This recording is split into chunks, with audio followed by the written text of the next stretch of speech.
Thank you for joining us. Merci d'être parmi nous aujourd'hui. My name is Kina Leclerc and I will be your moderator. Je m'appelle Kina Leclerc et je serai l'animatrice de ce point de presse. I will now invite each agency to ask their question. You may ask one question and one follow-up. Par ordre alphabétique, j'invite maintenant chaque organisme à poser une question et une question de suivi. So we will start with Kate Porter at CBC Ottawa, and then we will go to Alex Gauge at City News. Great. Thanks, Kina. My first question might be actually for Steve Willis, because there were a number of motions about the response to the storm last month. And I was just wondering, how feasible you think it would be to require generators in multi-unit buildings, but also if you could weigh in a bit about plans to be more resilient in the future with increased storms, because I know your department's been working on that, looking at how infrastructure has to be improved for changing weather. Thanks, Kate. We've been scrambling to try to understand the situation on generators, how they're regulated, and the motion directs us to do a much more deep dive and legal review. The reality is that there are different rules for generators in buildings depending on how old the building is. And so if a building was built in the 1960s, it was under one set of rules. If it was built in the 2000s, it has a different set of rules. So in all likelihood, we're going to find that we're going to need to go to the province to get some sort of harmonization of the rules. Certainly, we always apply with building code the most current rules for anything new that's built, but a lot of the stuff we saw the other day was about buildings that weren't built. And the other issue that we did see was about maintenance and upkeep, which the city doesn't actually have the power to regulate. So new generators, but not kept up to date. So those are things we're going to have to look at. The city is preparing a climate resiliency plan. We've been working in close cooperation with the NCC, the Ville de Gatineau, and others to try to harmonize our efforts, and we're moving this forward. And we're putting quite a priority on getting this done early in the next term of council, and we'll be reporting very shortly on some of the updates to that work. Okay. Perfect. My second question is for you, Mayor Watson. On Monday, all of us interested will start watching the inquiry into LRT for 4 weeks. I know you're giving testimony. You personally, will you be watching? How would you frame the importance of this for this municipality, given, the various parties won't always paint a great picture, I think, of the municipality itself? Yeah, I'm testifying at the end of the month, and I look forward to that and answering as many questions as I can. And I know other staff members have been asked to appear as well. And we look forward to the opportunity to talk about what has not gone well and what has gone well, because it's not just all about what's wrong with the system. The system actually for the last 6 or 7 months has been working extremely well over the course of that period of time, with very few interruptions. So obviously, from time to time, depending on time, I'll tune in. But I don't, as you know, have a lot of time to watch television and watch these things. But I'm sure other members of our staff will review them and give me an update on what is being said, and so I can better prepare myself when I appear. But on what you think it means for the city as a whole to be beginning this next week? Well, look, there have been dozens of provincial inquiries on a wide range of issues for the last several years, so this is nothing new. At the end of the day, the province made that decision, and we have to live with that, and we'll cooperate as best as possible, because at the end of this whole process, my hope is that we get a series of recommendations that will help us and other municipalities on a go-forward basis deal with these large infrastructure projects. Because, as you know, Kate, there are a lot of big ticket projects that have been announced or are about to be announced all over the province of Ontario.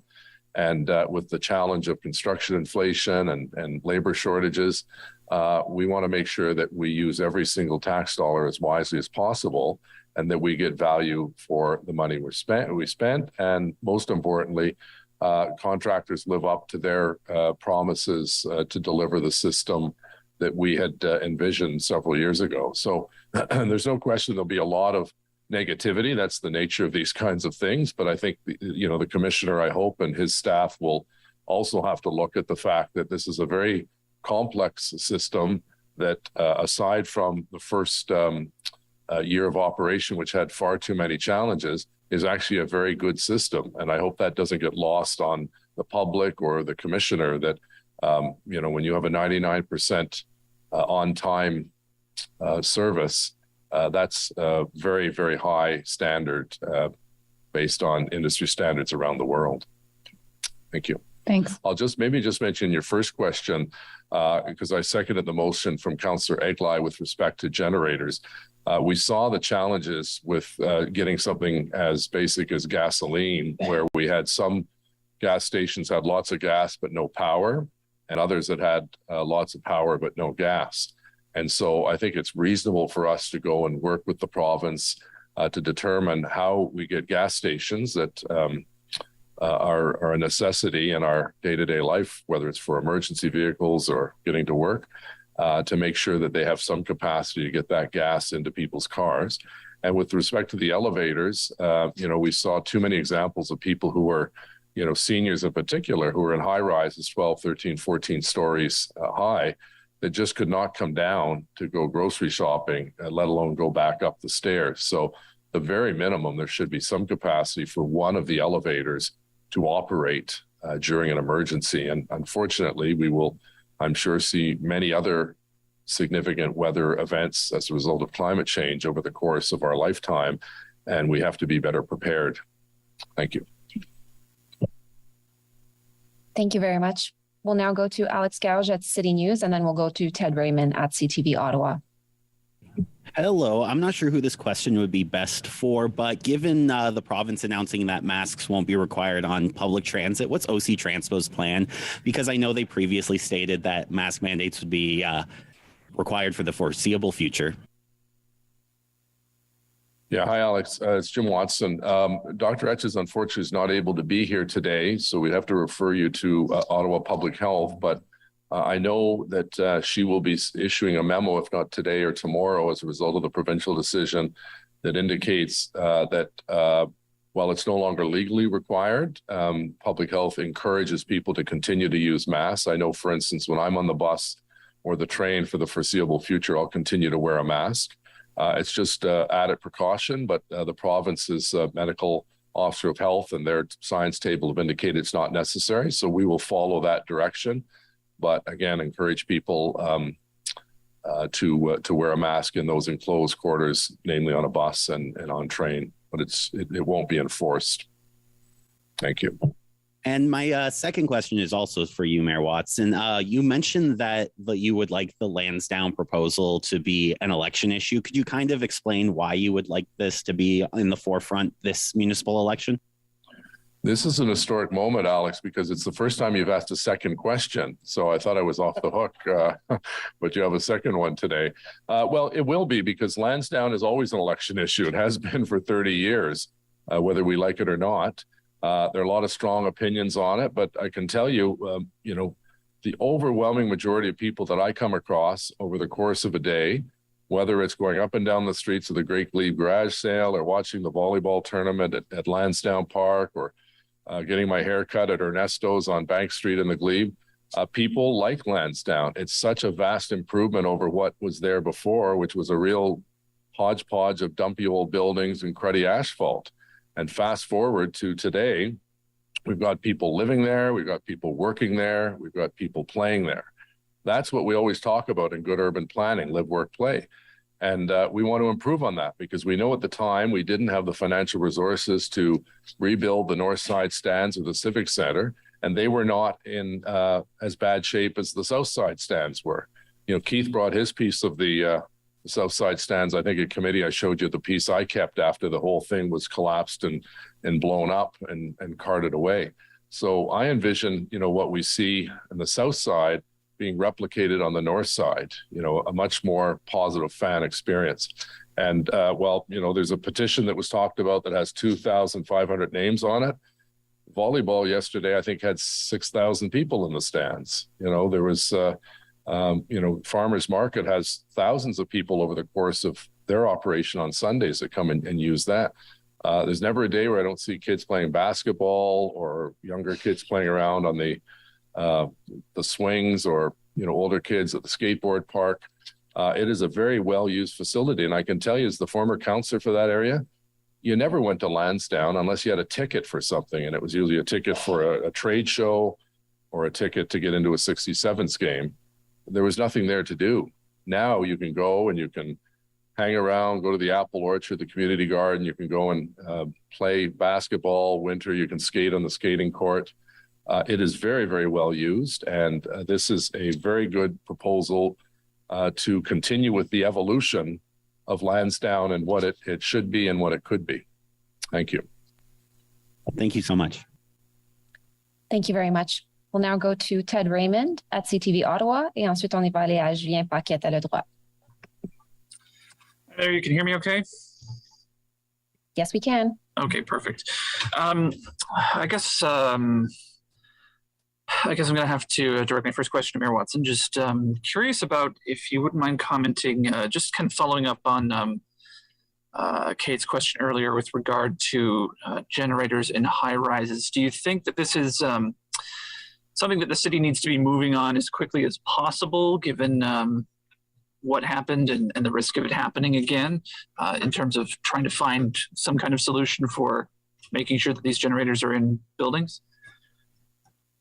Well, I think we have to do an overall review of the situation. For instance, I ran into a volunteer firefighter in one of our rural communities who indicated their fire station didn't have a generator, which I found very strange. That I just assumed every fire station, whether you're rural or urban, doesn't have a generator, because that's often one of the places people will go to gather in an emergency. We certainly saw that during the ice storm. So, I think we have to take a top to bottom review our own practices, before we start going out and telling other people in the private sector what to do. But I think as a bare minimum, and I would even add on to Keith's motion, grocery stores, some capacity for grocery stores to have product, have some capacity for their freezers. I suspect most of them do, but I know that a number of smaller stores were throwing a lot of product out because they just didn't have electricity for over 2 days. And that's the spoil date, really, when you think of it.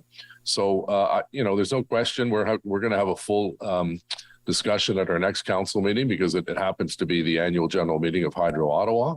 And, I know Bryce and Jim Durrell will be prepared to answer questions, and us as members of council who've heard from our constituents to answer or to pose questions on what went well, and a lot did go very well, and what didn't go so well. Why did it take so many days for a number of these power outages to be resolved?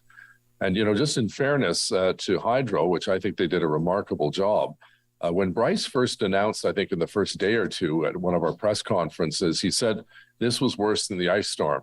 And I didn't say anything at the time, but I thought there's no way this is worse than the ice storm. I lived through the ice storm. I was on the job as mayor for 1 month and had to declare a state of emergency, and the trees were falling and the glistening wires and so on. But he said, there were 50 poles that were knocked out of service in Ottawa proper during the ice storm. There were 320 poles that had to be replaced in the recent storm over the course of the last couple of weeks.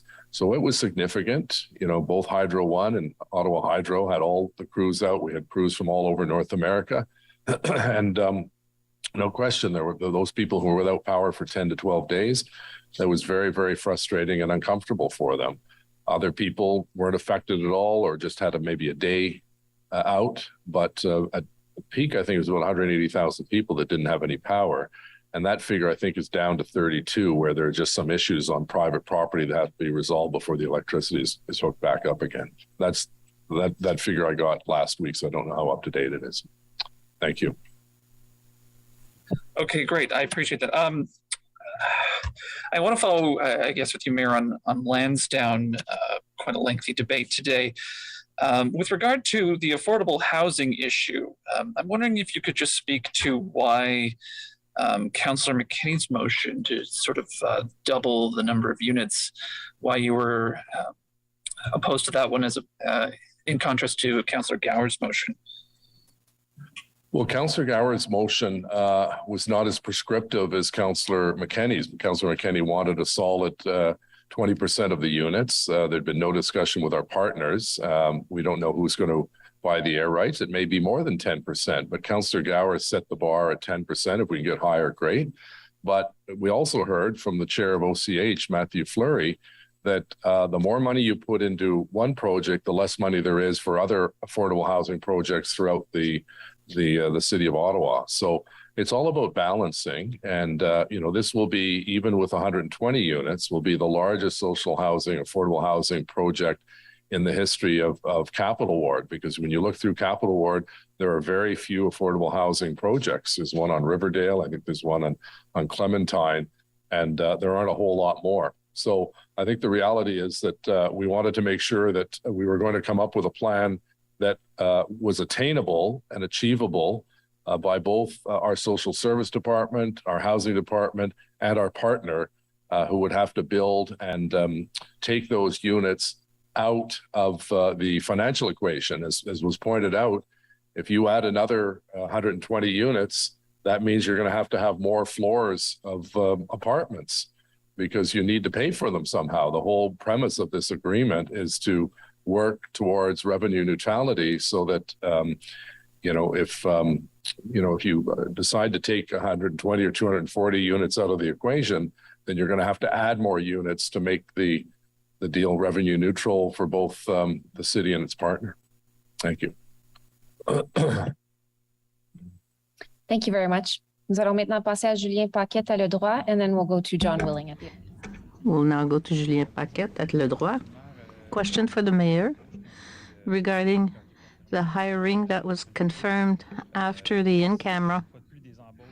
Once again, those are hirings with an exemption to bilingualism, but are there changes that should be brought to this policy? Because I think there's 6 cases in this mandate, in this term, of such hirings. So should something be changed in the policy?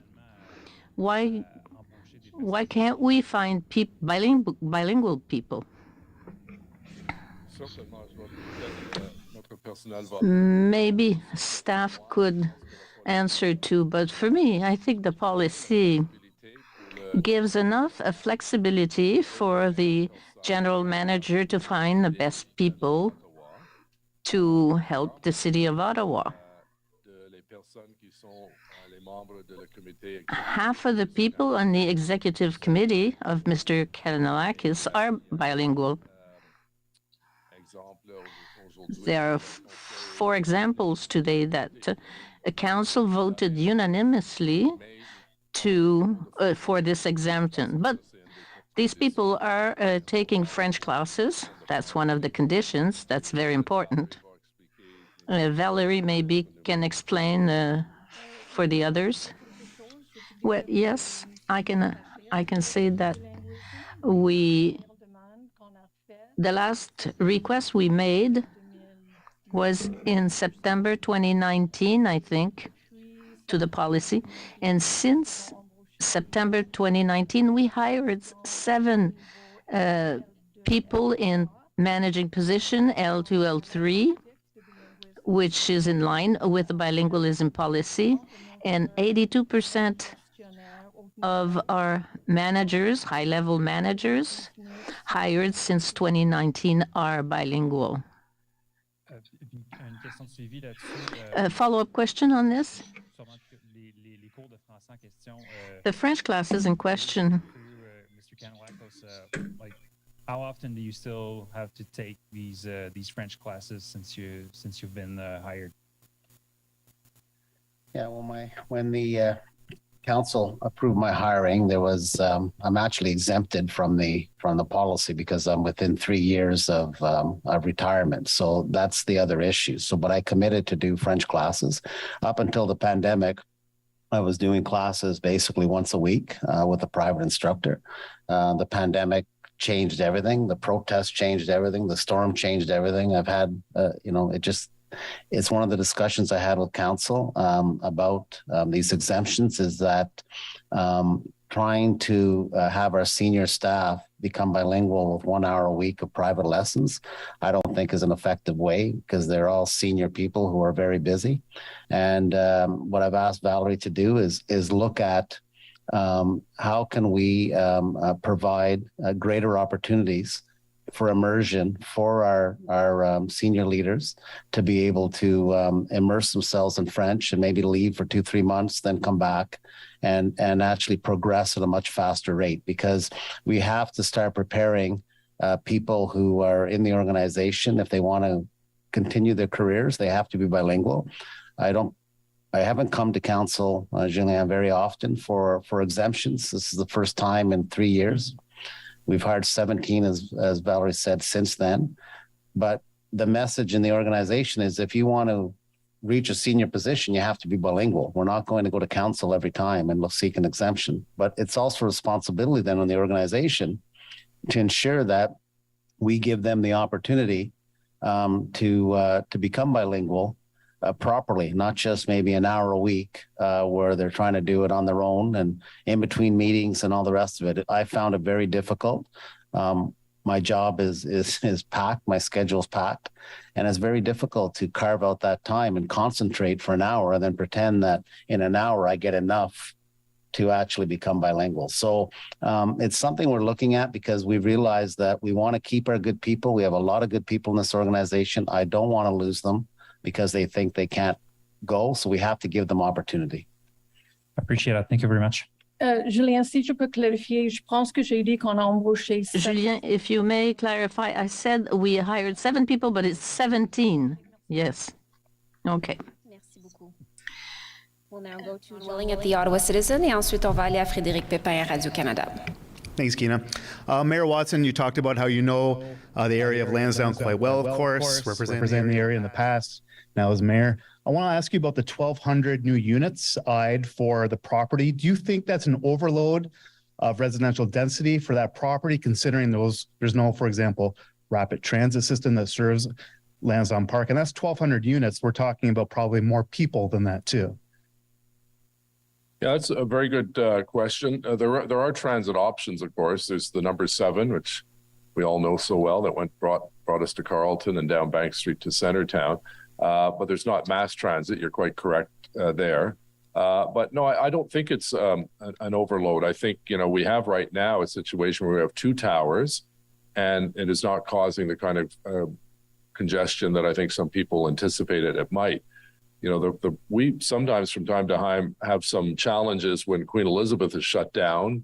That spills over to Bank Street and creates quite a traffic mess on Bank Street. So you're seeing more and more people, for instance, use the Flora footbridge to come to events on bike or by foot. But as I said, we need more people living at Lansdowne to make Lansdowne even more viable than it is right now. And you'll have a cross-section of people.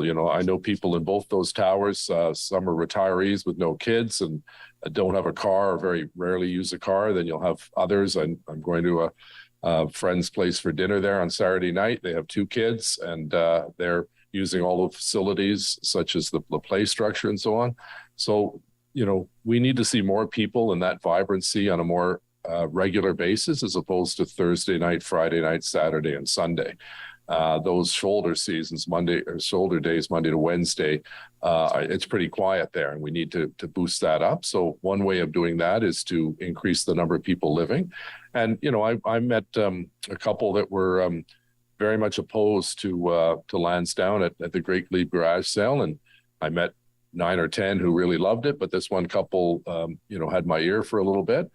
And I said, well, the alternative to more people living on the site is urban sprawl. You can either build up or you build out. Those are the 2 concepts that we have. And if we're serious about our official plan and want 15-minute neighborhoods, that means more density in those areas, so that, Lansdowne and the Glebe are a great 15-minute community. The barber shop's there, the dry cleaner, the grocery store, the pharmacy, your doctor. And, I'm very optimistic about the future. I think we saw a debate today where there's lots of emotion, but at the end of the day, we have to do what's best for the city and the community. And, I get, from time to time, a little bit frustrated when people are always talking down Lansdowne as if we had something really great there 10 years ago, because we didn't. Those of us who remember, I think you mentioned it's a long meeting. This was a really short meeting for Lansdowne compared to a lot of the meetings I went through in the old city. And, Mr. O'Brien and his team went through in the new city. So this went much smoother than I anticipated, and I think a very strong show of support by people around the table that it's time to keep moving and making progress with that important site. It's fine to call it a jewel in the crown, but you've got to support that concept to make it a jewel in the crown by making it more livable and more enjoyable for both visitors and residents alike. Thanks, Mayor. Just to follow up on a different issue, I'd love to get your take on the results of the Ontario election, specifically about what happened to a party you're familiar with, the Ontario Liberals. What's your take? What's your assessment on what's happening with the Liberal Party, and what do you think that party needs to do? Well, they actually came in second on the popular vote province-wide, and they kept their 3 seats that they held here before. So there's no question. I think, leaders and leadership matters, and I don't think Stephen Del Duca really connected with the general population. I think that was reflective in the results. So I think it's important that we have healthy, strong opposition parties, regardless of what party. We need to have, a strong NDP and a strong Liberal and a strong Conservative, a strong Green Party to keep everyone in check. But obviously the public spoke, and lots of people reading the tea leaves. Well, his numbers went down, in terms of popular vote and so on. Mr. Ford and his party won the election fair and square, and he'll be in government for the next 4 years. I'll certainly work with him between now and November 14th. And, we don't always agree, and we've had our spats over the phone from time to time, but I get along with him, and he's very reachable. I can call him and text him, and he gets back to me in 15 minutes. And, I have to say, I was pleasantly surprised when, I asked him how he's going to support us financially, because this was a very expensive storm that we just experienced. And he said he's going to cover all the bills. So, that's a huge relief for us. So, midway through the fiscal year, to have a $30+ million bill land on our desk with no ability to pay except through reserves was very good news for our city. So, I have a good rapport with almost all of the local MPPs, and look forward to working with them to ensure that they remain a loud voice for Eastern Ontario and Ottawa in particular. Thank you. Before I leave the mic, I should just quickly ask, are you interested in the leadership of the Liberal Party? No. But thank you for asking. It's good for the ego. Thank you very much. On va maintenant passer à Frédéric Pépin, Radio-Canada. Frédéric Pépin, Radio-Canada. For you, Mr. Watson, on Lansdowne, you mentioned to my colleague earlier how important this project was. I'd like to hear you in French on this. We saw a rather acrimonious debate with some councillors today on Lansdowne on what's proposed, but you've asked for a clear vote to the councillors. You were hoping for a clear vote. It's not the last vote on this project. Why was today's vote so important, and why Lansdowne is so important for Ottawa? Well, thank you, Frédéric. I know this file so well because I was the city councillor for the Capital Ward for 6 years, and I work with other members of council, Joan O'Neill and Peter Hume, for 30 years. On July 2nd, we had a celebration on our salvaging the Aberdeen Pavilion, because before that it was scheduled for destruction. So in 2010, I signed the agreement with OSAG for the new site, for the redevelopment on this important site. So it's important because the owners of that properties are the city ratepayers. It's important to improve, to renovate the buildings, the recreational facilities, the stores. It's important for people to live there too. In a world of planning, we talk about live, work, play, in the same spot. That's a great example of live, work, play. There are people working there, over 1,000 people. There are people who visit the site, such as tourists. Or some people go there to play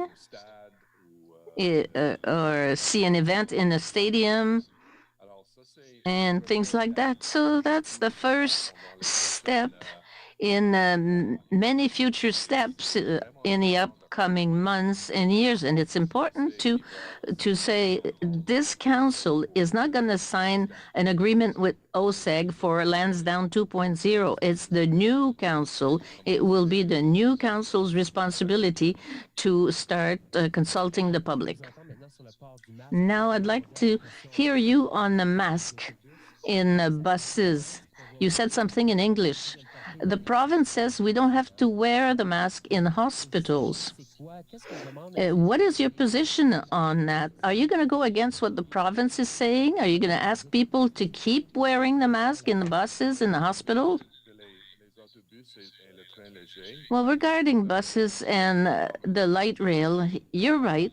The province...